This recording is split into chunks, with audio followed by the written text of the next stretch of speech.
Shalom, igreja, boa tarde, boa noite, né? Graças e paz. Abre a sua Bíblia lá no livro de Isaías,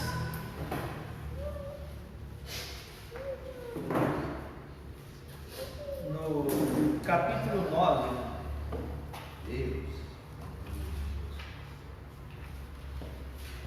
Livro de Isaías, capítulo 9.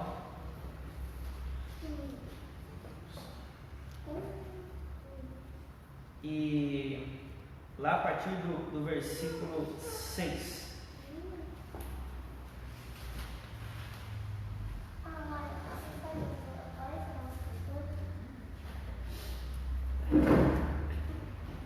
Estão comigo? Amém. Lá diz assim a palavra: porque o menino nos nasceu, um filho se nos deu, o governo está sobre os seus ombros, e o seu nome será Maravilhoso Conselheiro, Deus Forte, Pai da Eternidade, Príncipe da Paz, para que se aumente o seu governo e venha a paz sem fim sobre o trono de Davi e sobre o seu reino, para o estabelecer e o firmar mediante juízo e justiça, desde agora para sempre. O zelo do Senhor dos Exércitos para isso. Agora vai comigo para o Salmo 89.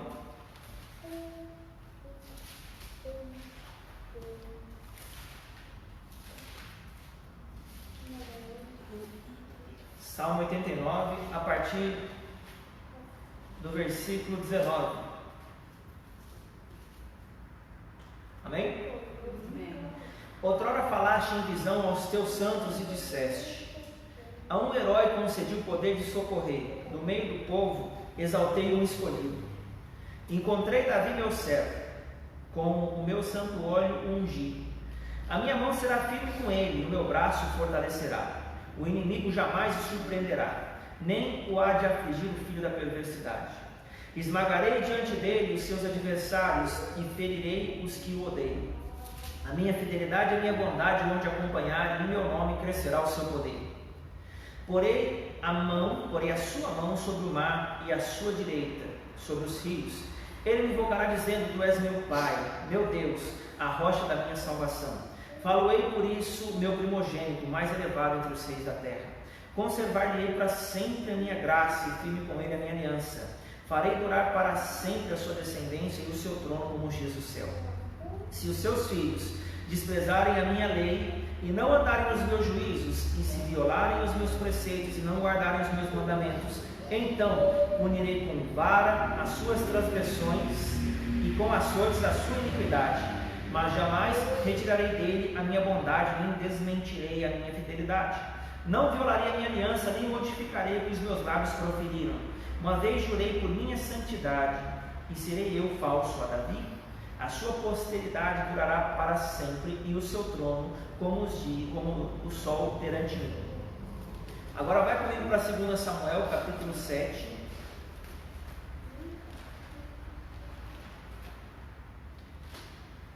Lá a partir do versículo, nós vamos ver o verso 3 e o verso 14. 2 Samuel, capítulo 7, nós vamos ler a partir do versículo 13. 6, 7. Pode ler o 12, a partir do 12, ó. 2 Samuel 7, 12. 12.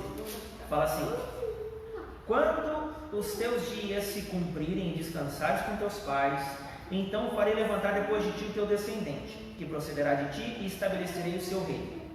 Este edificará uma casa ao meu nome, e eu estabelecerei para sempre o trono do seu reino. Eu lhe serei por pai, e ele me será por filho. Se vier a transgredir, castigá-lo-ei com varas de homens e com açoites de filhos dos homens.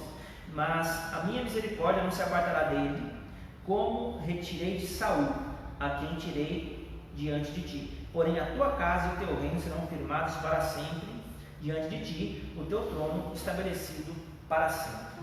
Então olha só que coisa interessante. Nós vemos 3 textos. Um deles é a promessa de um menino que viria. Um menino se nasceu, um filho se nos deu, e aí ele vai falando: o governo estava sobre os seus ombros, o seu nome será maravilhoso, conselheiro, Deus forte, Pai da eternidade. De quem está sendo falado aqui? Jesus. Agora, o interessante é que havia uma promessa, mas nós lemos no Salmo 89 que o Senhor escolheu alguém para socorrer e ele é um herói. Ou seja, ele veio para guerrear em favor de outros que não poderiam guerrear esta guerra e vencer. E aí nós lemos no Salmo 89 que Deus tinha uma aliança com esse homem. E é interessante que de uma promessa, nós lemos que tem um homem, e nós lemos aqui que esse cara veio antes.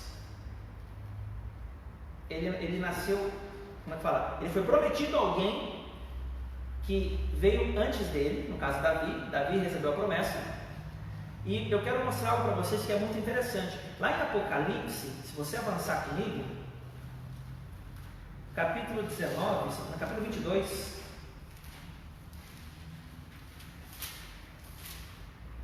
lá no verso 16, eu vou te mostrar uma coisa bem legal. Capítulo 19? Apocalipse, capítulo 22. Vamos ler a partir do verso 12, para dar contexto. Eis que venho sem demora, e comigo está o galardão que tenho para retribuir a cada um segundo as suas obras. Eu sou o Alfa e o Ômega, o primeiro e o último, o princípio e o fim. No hebraico seria Aleph Tav, que é o que a gente já falou em algumas paraxás aqui. Bem-aventurados aqueles que lavam as suas vestiduras no sangue do Cordeiro, para que lhes assista o direito à árvore da vida e entrem na cidade pelas portas. Fora ficam os cães, feiticeiros, impuros, assassinos, os idólatras e todo aquele que ama e pratica mentira. Eu, Jesus, enviei meu anjo para vos testificar estas coisas. Eu sou a raiz e a geração de Davi, a brilhante estrela da manhã. Agora olha que interessante. Jesus, ele é o prometido a Davi que nasceu antes de Davi. Eu sou a raiz. O que é a raiz? É o que vem embaixo, que nutre para a árvore crescer. Mas ele é a geração de Davi. Então ele veio antes de Davi, mas ele também veio depois de Davi. O que isso mostra para nós? Que ele, como Alfa e Ômega, ele tinha a sua natureza divina e ele tinha a sua natureza humana. Davi tinha um descendente, e descendente de Davi seria um homem. Porém, esse homem, ele viria como representante da divindade, como a própria divindade em si. Vocês estão entendendo o raciocínio? Então, ele tinha o que? A natureza divina e a natureza humana na mesma pessoa. É claro isso? Porque raiz, para vir antes de Davi, ele teria que ser como? Teria que ser o próprio Deus, porque não tem como o descendente nascer depois. Nascer antes, quer dizer, não tem lógica. Então, vê que há promessas sobre este homem, e esse nome chama-se Jesus Cristo, ou Yeshua, conforme a gente tem visto na língua hebraica. Agora, por que eu dei todos esses parâmetros? Porque nós lemos aqui no Salmo 89 que ele recebeu o poder de quê? De socorrer. Então, o que é o lance do socorro? O socorro é para você ofertar para alguém alguma coisa que aquela pessoa não tem por si mesma. Ela precisa de algo que ela não encontra ou ela não consegue acessar nesta esfera da terra, entre os humanos. Porque na verdade o socorro que o homem precisa, o homem pede, não é um socorro natural, mas é um socorro do espírito, porque a constituição humana, ela não é apenas matéria. Todo homem, ele tem 3 esferas, lembra-se? Ele é um espírito que tem uma alma e habita no corpo. O espírito é o lugar onde há comunhão com Deus e o reino do espírito. A alma é a intérprete dessas realidades, e o corpo, que é onde a gente usa para expressar ou materializar as coisas espirituais, agir no mundo físico. É só para isso que serve o corpo. O corpo em si não serve para mais nada. É só para mostrar as realidades espirituais do reino físico. Então, o que acontece? Quando o homem pecou, houve uma mácula no coração lá atrás no Gênesis, lá atrás no Éden. E aquilo manchou toda a constituição do cosmos. Aquilo destruiu toda a ordem criada, conforme Deus havia estabelecido. E em cima disso, por quê? Em cima disso, todo o cosmos foi desorganizado. Mas agora por quê? Porque quem é a palavra? Jesus. Mas Jesus, ele disse que o semeador saiu para semear. Quem semeia o quê? A palavra. E cada palavra, por exemplo, uma semente de laranja, ela não é uma palavra, ela é uma semente. Mas se você plantar ela lá, como é que ela sabe que ela tem que crescer, virar uma árvore e dar mais laranja? falou para ela? Pensa. Então, o que você percebe? A semente, ela vem com um programa e toda uma instrução guardada nela para ela se expandir e produzir alguma coisa. Por isso que a palavra que sai da minha boca não voltará para mim vazia, antes fará tudo aquilo que me apraz. Então, cada vez que você ouve uma palavra e você compreende essa palavra, ela vem com um objetivo não de te dar compreensão, mas de construir no seu coração a realidade que Deus diz. Que realidade é essa? De que o que Ele fala não é só a verdade dentro de você, mas é uma verdade potencial de aparecer na sua vida. O que Deus mostra para você no Espírito tem poder de se manifestar na sua vida em forma de circunstância. E assim é o regulamento da vida do homem. Nós somos projetores e as nossas circunstâncias a projeção. Por quê? Porque assim como está o meu coração, está a minha vida. Maldita é a terra por tua causa. Então entrou aonde? A mente. A palavra na mente, desceu para o coração, virou atitude. O problema foi o ato? Não, o problema foi a voz errada. Porque Deus acusou o homem, condenou o homem pelo seguinte: visto que destes ouvidos à voz da tua mulher, né? E não destes ouvidos à minha voz, maldita é a terra por tua causa. Então a questão é uma voz que eu ouço. Logo, a questão é pensamento e audição. Você ouve e pensa. Você não pensa antes de ouvir algo. Então a ordem é essa. Vocês conseguem acompanhar o raciocínio? Por que eu estou falando tudo isso? Porque na mente do Senhor, como herói de socorrer, você vê que aqui Jesus quem é? Ele é a raiz. Ele é aquele que vem antes. Ele é o que era, que é e que há de vir. E se a gente voltar um pouco em Apocalipse, no capítulo 13, lá no verso 8, fala que adorá-la-ão todos aqueles que não foram escritos no livro da vida do Cordeiro, que foi morto desde a fundação do mundo. Então, o Eterno, né, o Senhor, preventivamente já havia matado o seu filho antes da criação de qualquer coisa. Jesus, nos conselhos eternos de Deus, quando só Ele, como divindade, como o Senhor Deus Pai, existia, ali Jesus foi morto, dentro de Deus. Por que dentro de Deus? Porque não havia mais nada, era só o Senhor. Você pode ver que no princípio era a palavra. Se você for pensar, a concordância ali está errada. Por quê? Porque no princípio é, mas porque era. Porque fala de algo que vem antes do princípio. De princípio é demarcação de tempo. Era, antes, fala de eternidade, de uma dimensão superior. Então, o que acontece ali? Quando Deus decidiu matar Cristo, o Cordeiro foi morto antes da fundação do mundo, e aí a criação começa.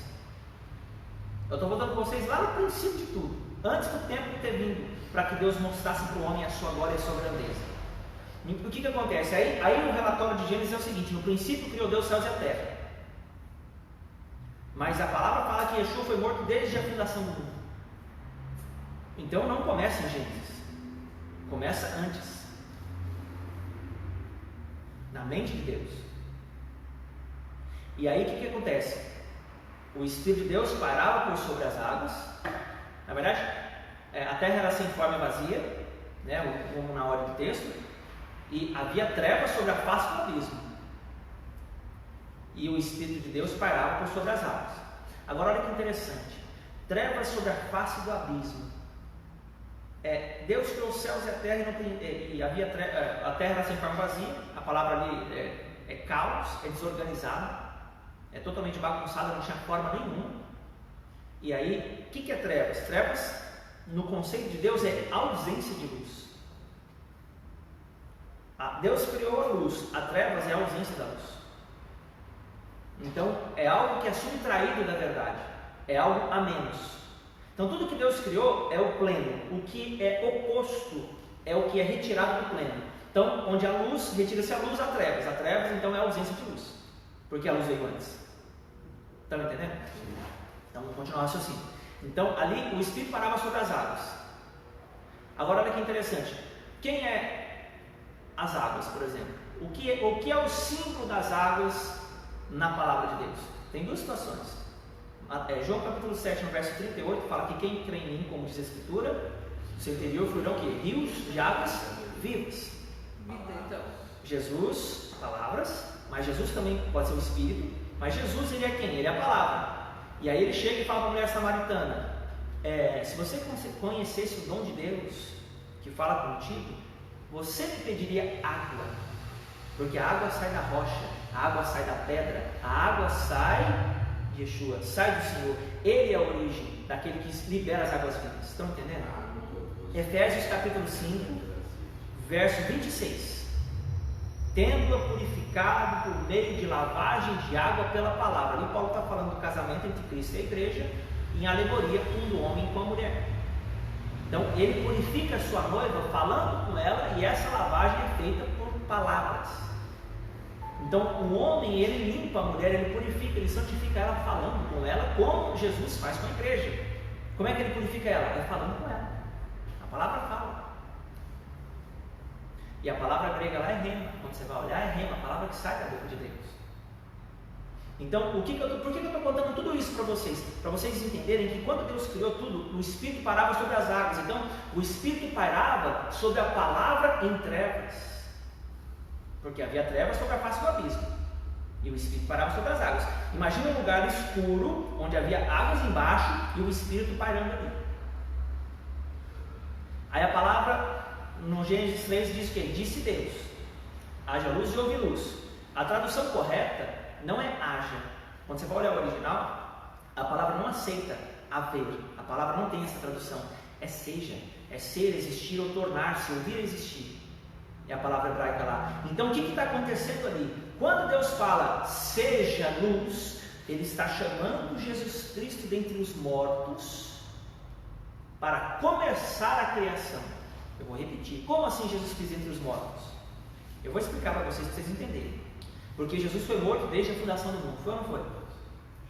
João 1, verso 3 fala que todas as coisas foram feitas por intermédio dele. E sem ele, nada do que foi feito se fez. E se o Cordeiro foi morto antes da fundação do mundo, como é que ele podia estar criando? Então Deus diz, seja luz. O que ele fez? Ele ressuscitou Jesus dentre os mortos ali já no novo ciclo para começar a criação. Seja luz. O que aconteceu? A luz foi, ou tornou-se, manifestou-se, apareceu. Ela não foi criada, ela ressurgiu. Por quê? Porque a luz que ilumina todo homem, Jesus falou o quê? Eu sou a luz do mundo. Então veja, a luz estava no Gênesis apagada. Vocês estão acompanhando o raciocínio? Então Jesus é chamado entre os mortos, seja luz, e ele levantou-se. E a palavra de Gênesis 4 fala assim: e viu Deus que a luz era boa, e fez Deus separação entre o quê? Luz e trevas. O que faz separação entre luz e trevas? A palavra. A palavra de Deus, Hebreus 4,12, é viva e eficaz, mas afiada como espada de 2 gumes, penetra fundo a ponto de separar o quê? Alma e espírito, juntas e medulas, e ela é apta para discernir os pensamentos e os propósitos do coração. Então veja que a palavra de Deus, desde o princípio, ela já vem se manifestando de uma forma a testificar da ressurreição dos mortos, que Jesus chega a dizer no Evangelho de João: eu sou a ressurreição e a vida. João 11:26. Aquele que crê em mim, ainda que morra, viverá, porque ele venceu a morte. Aí Paulo chega e fala lá em Romanos no capítulo 3, né, mais ou menos no verso 26, que para que ele se tornasse 25. Olha aí, deixa eu mostrar uma coisa. Romanos capítulo 3, lá no verso 25.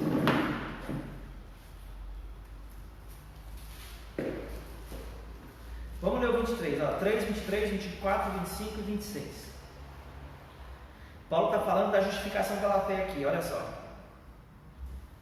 Romanos 3, 23.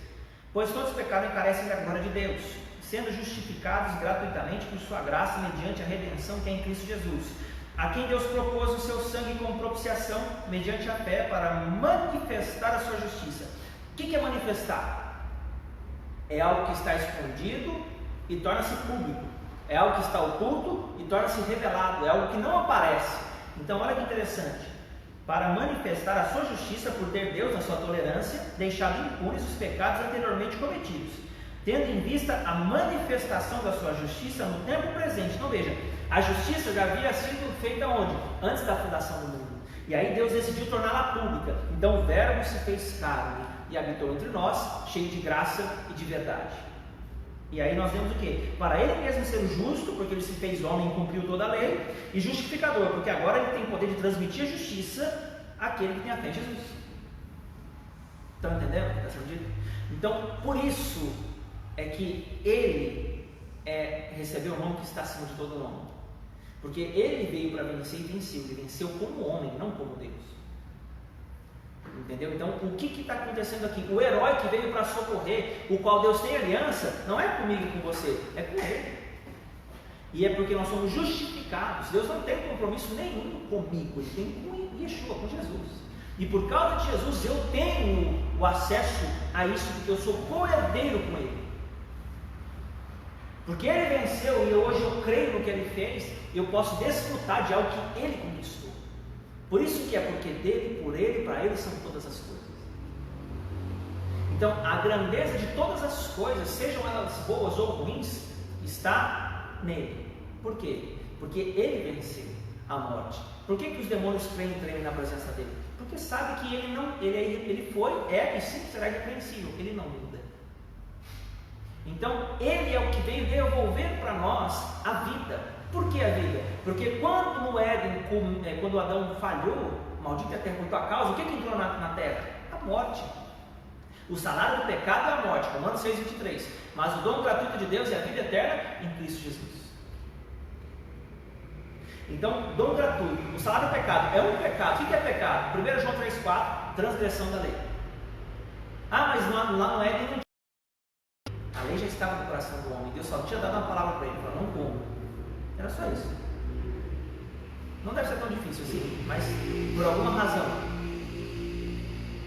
Adão falhou num ambiente perfeito e Jesus venceu num ambiente imperfeito. Vocês entendem? Como é que isso tem grandeza?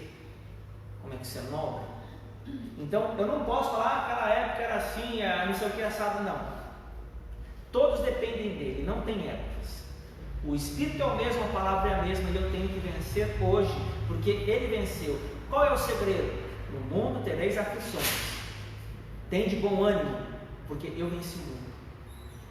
Por que ele está falando que ele venceu? Porque a minha alegria é a vitória dele. Porque se ele não tivesse vencido, qualquer esforço meu aqui não ia resolver nada. E ele chega em João 10,10 e fala que o ladrão vem somente para quê? Roubar, matar e destruir. Mas eu vim para que tenham vida e a tenham em abundância. Jesus veio trazer a restituição. Ele veio religar o homem a Deus, que é a fonte da vida. O pecado fez separação entre Deus e os homens, mas Jesus, ele veio reconectando o reino espiritual com o reino natural a partir do Senhor, a partir do eterno. Então ele veio caminhando e obedecendo, e à medida em que ele obedecia, cada mácula, cada ferida, cada tristeza, cada ofensa, cada rejeição, cada afronta que ele recebia, algo nele era liberado para a cura das nações. Para cada mandamento quebrado, Jesus tinha uma resposta viva de obediência plena, porque era interior e externa. Então ele conseguia devolver a vida pela sua obediência, e Deus pegou ele como forma e fez homens perfeitos a partir dele no Espírito. Como assim fez? Agora nós somos o quê? Todo aquele que é nascido de Deus, Deus é Espírito, né? Não importa se os adoradores ou adoram em Espírito de verdade. Então eu preciso ser um Espírito renovado. Eu preciso ter um Espírito novo. 1 Coríntios 15:45. O primeiro homem foi feito alma vivente, o segundo, Espírito vivificante. O primeiro foi criado de fora para dentro, o segundo é criado de dentro para fora. Por que de fora para dentro? Porque Deus criou tudo, preparou o jardim e pôs no homem. Aí soprou nas narinas do corpo de vida. Agora não. Agora o homem, ele nasce de novo, Deus recria ele por dentro, ele recria a realidade por fora, e Deus desce os céus e a terra de novo. Agora é o contrário, o caminho é interior, que foi aqui que o homem perdeu. Jesus, antes da cruz, ele tinha o Espírito do Senhor sobre ele. Foi quando ele leu o rolo de Isaías, Lucas no capítulo 4. Aí a palavra fala que ele pegou o texto e falou assim: o Espírito do Senhor Deus está sobre mim. Lembra disso? Ele me ungiu para pregar as boas novas quebrantadas. Ele vai falando no texto. Mas quando Jesus venceu, que ele ressuscitou dentre os mortos, o Espírito entrou nele e se fundiu com ele. Aí ele não era mais o Espírito sobre, o Espírito dentro, porque o Espírito puxou ele dentre os mortos, porque a morte não podia segurar na sepultura quem não tinha pecado. Na verdade, a morte nem podia ter levado ele. Ele só morreu porque ele rendeu o Espírito. Ele entregou a vida dele. Ninguém podia matar ele. Por isso que ninguém conseguiu matar ele nesse tempo. Não tinha como. A morte não podia entrar. Ele tinha que entregar o Espírito ou pecar. Aí a morte podia pegar. Mas quem não peca, a morte não tem legalidade. Isso é tremendo. Então, como ele venceu, ele nos deu essa vitória. E ele tem, diante de Deus, o quê? Os cravos. Os cravos representam a justiça eterna dele, que estão marcados nas mãos dele. Um dia nós vamos ver. Um dia nós vamos ver. E nós vamos ver que o Rei Eterno, onipotente, ele tem cravos nas mãos marcados. Para mostrar que nós só estamos lá porque ele nos ama. Vai ser para sempre. O único Deus verdadeiro, aquele que é intocável, ele vai ter a marca nas mãos. Para que a gente nunca se esqueça de que foi por causa dele. Então, o que está acontecendo? Ele veio socorrer, mas ele não veio me socorrer nos meus problemas, ele veio me socorrer nas minhas transgressões. Porque é daqui que se fundamentam os meus problemas. Eu estava meditando na palavra hoje, lá no livro de Êxodo. Se você abrir comigo no capítulo 25, eu vou encerrar por aqui. Eu quero só mostrar uma coisa para vocês aqui. Em Êxodo, lá no capítulo 28, lá no verso 36. Aqui está falando das vestes, vamos falar disso na quinta-feira. Na verdade não vamos mais, porque eu não vou estar aqui, vou estar viajando, mas na quinta-feira eu deixei isso para vocês dão uma olhada depois. Fala das vestes sacerdotais de Arão. Êxodo 26, verso 28, verso 36. Estão comigo? Diz assim, está falando das vestes sacerdotais, tá? Do sumo sacerdote Arão. Farás também uma lâmina de ouro puro e nela gravarás a maneira de gravuras de sinetes. Santidade ao Senhor. Atarás com um cordão de estofo azul, de maneira que este esteja na mitra. Bem na frente da mitra estará. E estará sobre a testa de Arão, para que Arão leve a iniquidade concernente às coisas santas, que os filhos de Israel consagrarem todas as ofertas de suas coisas santas, e sempre estará sobre a testa de Arão, para que sejam aceitos perante o Senhor. Então, olha que interessante que é isso aqui. Arão ia vestir uma mitra, que fazia parte do vestuário do sumo sacerdote, para que ele pudesse levar as iniquidades concernentes às coisas santas, que os filhos de Israel consagrariam em suas ofertas. Então significa o seguinte, que se não fosse essa mitra com algo de ouro escrito santidade ao Senhor, Deus não aceitaria as ofertas do povo de Israel e nem nada do que eles fizessem. Porque o critério de aceitação de Deus é de acordo com o sumo sacerdote. Para Deus aceitar o povo no Antigo Testamento, o sumo sacerdote tinha que ser aprovado por ele, senão não entrava. Se o sumo sacerdote fosse bom e o povo fosse ruim, Deus abençoava o povo pelo sumo sacerdote. Mas se o povo fosse bom e o sumo sacerdote ruim, Deus amaldiçoava todo o povo. Por quê? Porque a responsabilidade está sobre o sumo sacerdote. Jesus, ele é o sumo sacerdote segundo a ordem de Melquisedeque. Então, para nós, ele é o sumo sacerdote perfeito.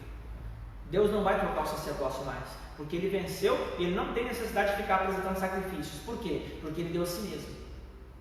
Ele entregou a si mesmo, não tem sacrifício maior que esse. E porque ele foi perfeito, ele pode agora justificar. A justiça dele foi para que ele fosse um cumpridor do propósito. Mas quando ele ressurgiu dentre os mortos, aquele é o carinho de Deus, fala, eu te aprovei. Agora você pode justificar aquele que crê na sua verdade. E aí agora Deus transfere a justiça dele para nós, para que nós possamos herdar vida. Por isso, eu vim para que tenham vida e a tenham abundância. O que é herdar vida? Nós somos o que com Deus? Com Jesus, herdeiros do reino. E o que é o reino de Deus? Romanos 14, 17. Nem comida nem bebida, mas justiça, paz e alegria no Espírito. Então, para você ver que o reino de Deus, ele tem a ver com alegria no Espírito. Alegria é um fruto. Agora o tremendo é o seguinte, qual é o nome da nossa igreja? Veredas de Vida, não é isso? O Salmo 16, verso 10 e verso 11, fala assim, e tu, Davi está falando de Deus ali, me ensinarás as veredas da vida, na tua presença, a plenitude de alegria e na tua destra, em Cristo Jesus, parafraseando aqui, delícias perpetuamente. Então a questão é que a presença de Deus ela é tão superabundante que ela te dá a condição de ser constante na abundância e na escassez, na honra e na desonra, que é o segredo que Paulo descobriu, lembra? Se ele quer ser honrado e ser desonrado, tudo posso daquele que me fortalece. Isso não é um blefe, não é você mostrar-se forte, é você de fato desfrutar da vida que é nessa palavra, porque ela tem vida, ela é vida. É lógico que você começa dessa forma, porque é um processo. Nós vamos galgando passos, vamos subindo os degraus. Mas a ideia é que em alguma hora o fruto tem que aparecer e nós temos que desenvolver a nossa salvação. Quando nós recebemos Cristo, Ele começa o socorro, Ele não acabou ali. Tem gente que fala, recebi Jesus, estou salvo, agora é só esperar a morte e ir para o céu. Tem gente que pensa assim, não é assim não. Agora você recebeu a fé para salvar a sua alma. Ele salvou a sua vida, você salva a sua alma. O que é isso? Você vai agora reconfigurar ela segundo os pensamentos do Eterno, segundo as leis de Deus. Experimenteis, para que você desfrute no seu coração o que a palavra fala, você precisa o quê? Apresentar o corpo, sacrifício vivo, santo e agradável. E o que mais? Renovar a mente. Porque aí você vai descobrir que a vontade de Deus é boa, agradável e perfeita. Você vai descobrir isso. Hoje pode não concordar, mas é. A palavra diz que é. Aí, se a mente de Cristo, Deus em Isaías 55, ele fala o quê? Os 55 lá a partir do verso 10. Os meus pensamentos não são os vossos pensamentos. Ou seja, eu não concordo com você. Nem os meus caminhos são os seus caminhos. Nem me comporto como você. Porque assim como os céus são mais altos do que a terra, Deus colocou ele no lugar dele e nós no nosso. São os meus caminhos mais altos do que os vossos caminhos. Ou seja, eu criei os céus e a terra e tudo que existe. E vocês estão aí achando que estão fazendo alguma coisa. Estou parafraseando. Né? Então, assim como os céus são mais altos do que a terra, assim são os meus caminhos mais altos do que os vossos caminhos e os meus pensamentos mais altos do que os vossos pensamentos. Então ele quer elevar os nossos pensamentos a nível celestial, a nível espiritual. Aí Paulo chega entendendo o segredo, chega e fala em Colossenses 3, buscai as coisas lá do alto, onde Cristo vive, porque a nossa vida está escondida com Cristo em Deus. Colossenses 3, 1, 2, 3 e 4, você vai achar esse texto aí. Então, qual é o segredo? Jesus veio e veio devolver a vida, porque a vida você era. Aí qual foi a primeira coisa que ele disse que nós devemos buscar? Mateus 6,33. Buscar em primeiro lugar o reino de Deus e a sua justiça. E todas essas coisas serão acrescentadas. Então, eu busco primeiro o quê? Cuidar do meu interior, porque o reino não é comida nem bebida, mas justiça, paz e alegria no Espírito, eu tenho que encontrar aqui. Então, enquanto eu não encontro aqui, se eu estou só com um alvo lá fora, eu estou no que nós chamamos aqui de iniquidade. No verso 38 fala, e estará sobre a testa de Arão, para que leve a iniquidade. A iniquidade, irmãos, é o que prende a pessoa de não compreender a palavra de Deus. Quando alguém fala, a palavra hebraica para iniquidade é avon, sabia? Avon, essa mesmo, parecida com uma coisa que a gente compra. Avon, no hebraico, é a palavra para iniquidade. A palavra para iniquidade, ela significa torcer, distorcer, dobrar. Então, quando Deus fala algo, a mente do ser humano ela dobra a iniquidade por causa da sua mente. E Arão tinha o quê? Uma mitra, que era um turbante, com um fio dourado escrito santidade ao Senhor, porque a santificação está no pensamento. Agora, como Jesus, ele é o sumo sacerdote segundo a ordem de Melquisedeque, ele já não morre mais, e ele é o cabeça da igreja, se os nossos pensamentos forem como os dele, nós somos justos. Por isso que eu tenho que crer no que ele fez. O que é crer no que ele fez? É pensar como ele pensa. O que é santidade? Concordar com Deus. À medida que você se santifica, o que Deus fala, você não vai argumentar com ele, você vai começar a ceder, porque você entende e concorda. Por que eu argumento? Porque eu não obedeço. Eu não concordo com isso. A outra palavra fala isso aqui. Vai usar a palavra dele para contradizer ele mesmo. Quem fez isso foi o diabo. Lembra que o diabo falou para Jesus? Atira tudo aqui, ó, porque está escrito. Aos seus anos dará ordem com respeito, né? Para que não tropece com o teu pé em pedra. O que o diabo fez ali? Usou a palavra para o seu próprio desejo de coração. Falou, não, é para isso aqui. A palavra serve para isso, pula aí para você ver. A intenção do diabo é que Jesus caísse numa cilada obedecendo a palavra. E aí Jesus chega, não tentarás o Senhor Deus. O que é tentar Deus? É pegar a palavra para o meu egoísmo, vou usar a palavra só para as minhas causas. E Deus quer me resolver por dentro. Deus não quer só me dar coisas. Deus já me deu tudo que eu preciso. Agora precisa me resolver aqui para que eu receba. Deus não quer tirar nada de você, Deus quer te dar. Mas com o coração assim nós não recebemos. Porque o reino de Deus ele é herdado aqui dentro. Lucas 17, verso 21. O reino de Deus não está aqui nem lá. O reino de Deus está onde? Dentro de vós. Então, se o reino de Deus não está dentro de mim, como é que eu sei? Não tenho alegria, não tenho paz, nem justiça. Aqui dentro de mim não tem. Qualquer coisa me tira. Então, o reino de Deus ainda não está formado em mim. Ele pode estar depositado, mas ainda não conseguiu se expandir.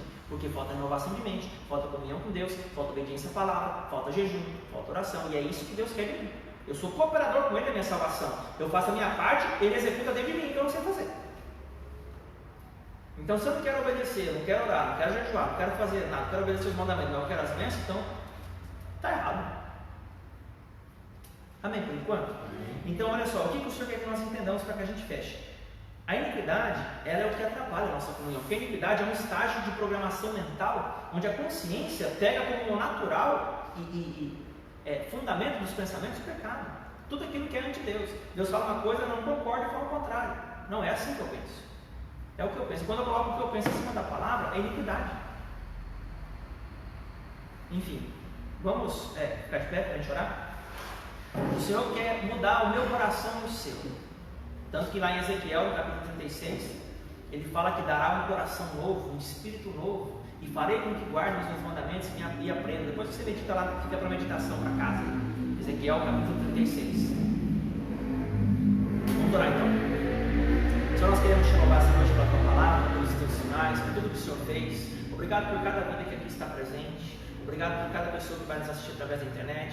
Senhor, eu quero te agradecer em especial e orar em concordância com a nossa igreja aqui, pela vida da Hilda, que hoje ela obedeceu, Senhor, ela fez algo que o Senhor colocou no coração dela, tem abençoado o nosso ministério, tem abençoado a nossa casa. O Senhor vai retribuir a ela saúde, paz, alegria, que o Senhor possa atender os desejos do coração dela e que ela possa receber da parte do Senhor a resposta que ela tanto precisa. Em nome de Jesus, visita ela lá na Alemanha, que ela receba graça, alegria, renovo, paz, e todos aqueles a quem ela participa no seu convívio, alcance os filhos e que ela veja a tua manifestação. Nós a abençoamos e concordamos como igreja em nome de Jesus. O Senhor abençoe cada irmão que vai assistir pela internet ainda, que o Senhor possa executar curas, libertações, restaurações e a bondade do Senhor venha conduzir os meus irmãos ao arrependimento.